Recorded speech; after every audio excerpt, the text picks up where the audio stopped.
দেখুন গরুটা কি পরিমাণ খাবার খেতে পারে।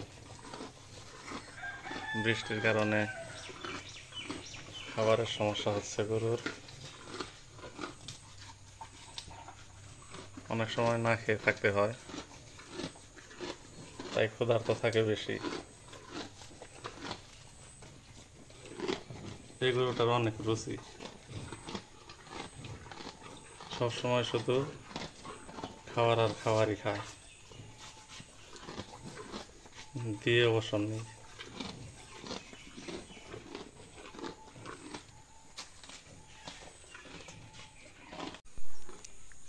আলহামদুলিল্লাহ,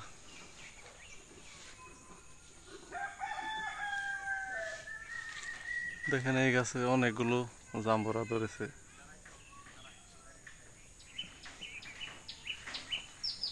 আল্লাহর নিয়ামত।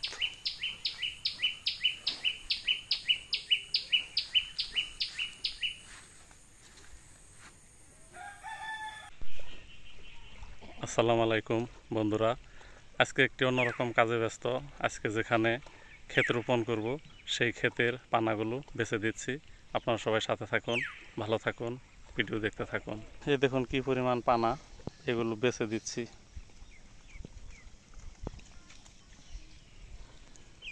ওই যে ম্যানেজার ওইদিকে কাজ করতেছে, আমি এখান দিয়ে পানাগুলো বেছে দিচ্ছি।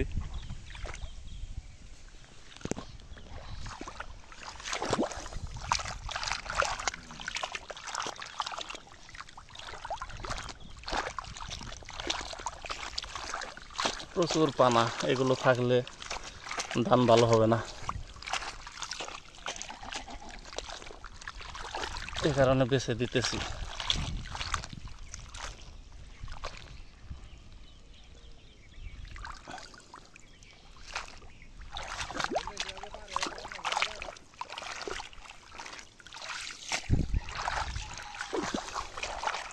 আগে খেতে পানা হয়নি, এখন প্রচুর পানা হয়। নতুন কাজ এগুলো।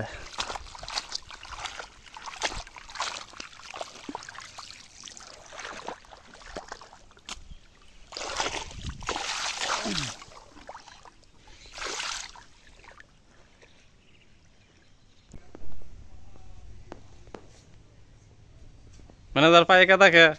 এই যে কাঁঠাল বাড়ি এলাম আর এই যে পানা বাসলাম খেতে। ও কাঁঠাল হাতে না দাঁড়াইছেন কে? দাঁড়াই দিছি, এই যে কাঁঠাল নিয়ে আইতাছি বাইতে। পাকা? পাকা না, এটা কাঁচা। ও কাঁচা। পাকাটা পড়ে গেছে গা। কাঁঠাল খুব স্বাদের, তাই না? কাঁঠাল স্বাদের। কাঁঠাল দর্শকেরা এখন কাঁঠাল আর এখন দেশে কাঁঠাল কম, খুব হঠাৎ গাছে কাঁঠাল আর আমাকে গাছে কাঁঠাল কিছু আছে। তার 3টা ভাড়া হইলো, 3-4টা পারলাম, পাহা গরুরে দিতাছি, তাই তাই খাবার নিয়ে গরুর। দর্শক, আপনারা বেশি বেশি কাঁঠাল খাবেন, কারণ কাঁঠাল হচ্ছে আমাদের জাতীয় ফল। সবসময় ফল খাবেন, শাকসবজি খাবেন। আপনাদের সুস্বাস্থ্য কামনা নিয়ে আজকের মতো বিদায় নিচ্ছি। আল্লাহ হাফেজ।